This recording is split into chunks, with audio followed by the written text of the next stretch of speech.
What's going on, guys? Agent Jim Shorts coming at you with another video for Yins today! We finally made it to the last part of our trilogy, Spider-Man 3. If you missed the reviews of the first two movies, feel free to check them out at the end of this video. I really had a hard time coming up with exactly what I wanted to say about this film. This is by far the most controversial movie of the trilogy, and I've really been struggling with how I want to go about this review. Let me get into why that is. Before we do that though, if you'd like to help out the channel, please take a second to like and subscribe. Also, if you want to go back and watch this trilogy while also helping out the channel, I have Amazon links to all three films in the description. Anyway, back to Spider-Man 3. I've had issues breaking down this film because I'm fairly torn over it. Many people absolutely hate this film, and I think it's a big reason why some people assert that this whole trilogy is campy or dumb. And in some ways, I can see why they think that. On the other hand, I had a really great time watching this movie. While it undeniably has its issues, I legitimately may have had the most fun rewatching this movie. Now let me clarify. When I say I had fun, I don't mean I had fun in the way many people have fun watching The Room. It's bullshit. I did not hit her. I did not. Oh, hi, Mark. I had fun because it was an enjoyable conclusion to the trilogy, and I was so invested in all these characters again. I really enjoyed seeing them all in one final film. To dig a bit deeper into these conflicting feelings I have, let's first look at what this movie does poorly. Many of you are already well aware of what the problems are in this movie, but I still do want to go over them because I think there are some glaring issues here. But I also think some of them have been blown way out of proportion as the years have gone by. Let's start with the obvious one. This movie has too many villains. You may or may not be aware, but initially, Sam Raimi was only planning on having two villains in this movie, the New Goblin and the Sandman. This was his initial plan and his vision, but along came Sony in all of their corporate suits. Sony pushed Raimi to include Venom in Spider-Man 3 due to his likability and cult following. This really left Raimi in a bind where he had to struggle to fit all three of these bad guys in one film that already had a lot going on. The long-standing opinion of many people, including myself, has been that Sony really hurt this movie by forcing Venom into the final film, and they miscast Topher Grace as Eddie Brock. All that is true for sure, but upon rewatching this movie as an adult, I really noticed something that made me have a bit of a different angle than I previously had. While I know Venom was not in Raimi's vision, I think the smart thing to do would have been diving wholeheartedly into Venom and ditch Sandman entirely. While it has come out that Sam Raimi really didn't like the character of Venom, I think in an attempt to just make a good movie, Sandman was the weakest character. Now you might be saying, Agent Jim's Shorts. Sandman was really compelling and has crazy emotional moments due to his daughter and his struggle with no longer being a true human. And this version of Venom brought us mean Tobey Maguire in the worst way. But I think from just a story perspective, Sandman is the one that actually feels like he was tacked on in the editing room and was not originally supposed to be in this story.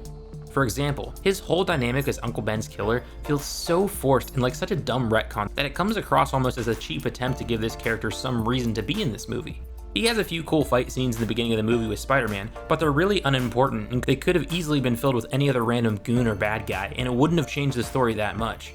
I understand there was a nice moment at the end of the movie where Peter forgives Sandman for killing his uncle, which was a really cool character growth moment for Peter, but outside of that, this character was just a swing and a miss in my opinion. While he was a more faithful representation of the comic character than, say, Venom or the New Goblin, I think he was the thing that fell out of place in this film. One of these things is not like the other. All in all, I think eliminating Sandman from this movie, or at least making him more of a goon than a complex character, could have really freed up time in this movie for Eddie Brock, Harry, and Peter to be more developed and thought out. And that leads into our next, and probably the most famous problem, Emo Peter. Yes, Emo Peter is an incredible meme, and a very lackluster moment in this movie. As I was watching this movie with my lady, we both noticed how this moment of Peter walking down the street was a big thud, and it really took you out of the immersion and the feels of this film. There's been countless videos and articles talking about how this moment ruined the film, so I won't really go deep into the weeds on this, but the one thing I will say, while it is bad, it's not nearly as bad as I remembered. Years of memes and videos talking about this scene led me to think that this was a much more significant part of the movie. But after watching it again myself, I realized this whole bit was about 5 or 10 minutes of the actual movie. Yes, that's a lot of the movie, but it's a far cry from the torrential movie ruiner this has been made out to be. I now want to move a bit laterally and talk about what I like from these Emo Peter scenes. Yes, I actually like some of the stuff from these meme-worthy moments. Okay, him walking down the street and dancing in the nightclub is all just bad. There's no two ways about it. But again, those scenes are super short, all things considered. What I actually really liked from these scenes is things like the fight between Emo Peter and Harry. I know there's some cheesy moments in there, but I oddly love the cheese in this fight.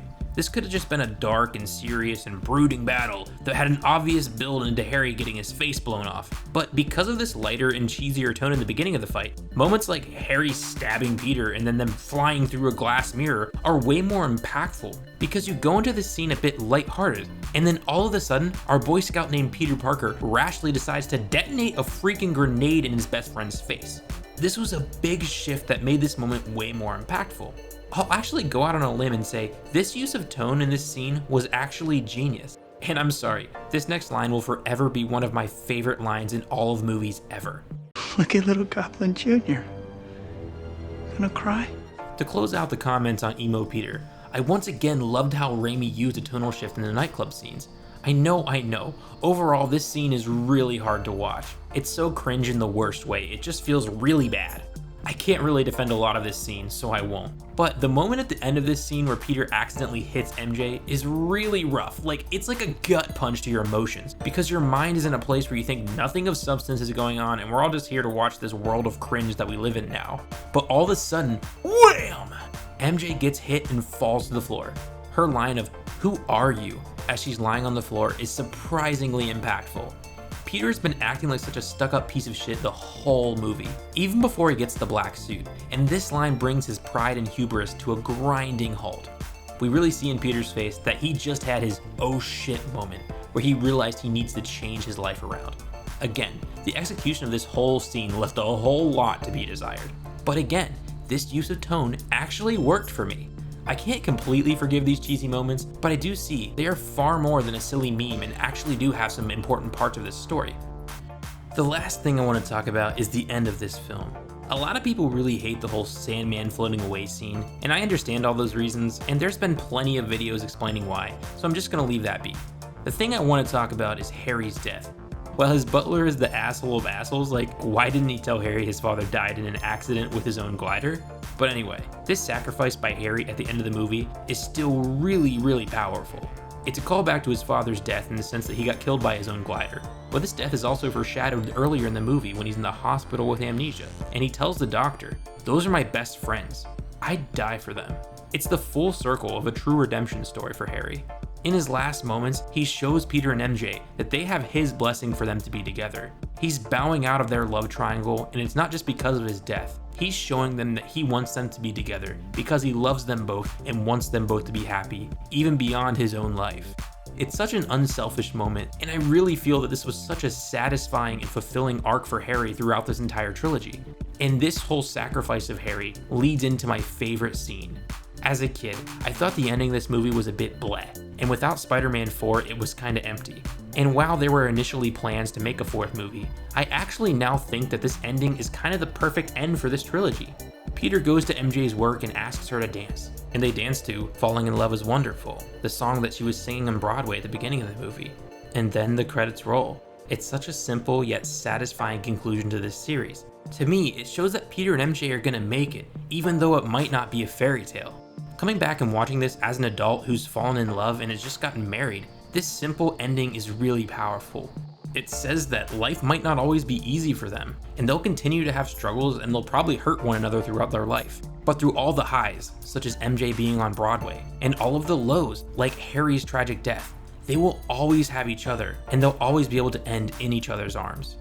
Again, this movie, better yet, this trilogy, has all the feels, man. So, what's my verdict on this movie? Well, I think I had so much trouble breaking this movie down because this movie is the most extreme of the trilogy. The first two movies are very solid and very consistent. There's not a ton of deviation from a solid movie. But this third film has a very vast spectrum that's a lot different than the first two films. It probably has the highest of highs in the whole series, which is why I had so much fun watching it. But it also has the lowest of lows, as we all well know. From a critical perspective, I see why this is usually ranked as the weakest of these films, and it's due to those really bad moments. But as a fan, I genuinely think I enjoyed this movie the most. While it's the only film in the trilogy to have huge missteps, I think this film is such a roller coaster, and it's so much fun for that very reason. All in all, I love this trilogy. I loved it as a kid, kinda forgot about it, and boy do I love it again. And that's it, folks. We've made it to the end of the video. As always, it'd be awesome if you guys could take a second to like and subscribe. And I just wanted to say a genuine thank you to all of you guys who've been following my content for the past several months. I've really been enjoying getting to know you guys in the comments and on my social media, and I just wanted to say thanks. It's awesome to see that people are enjoying what I'm doing, and it makes all the work of putting these videos together well worth it. If you guys are new to this video, feel free to give me your thoughts in the comments. I love to hear what any of you have to say, and just again, thank you for being there for me and supporting me throughout this entire time. Seriously, thanks to all you guys, and as always, don't forget to stay frosty.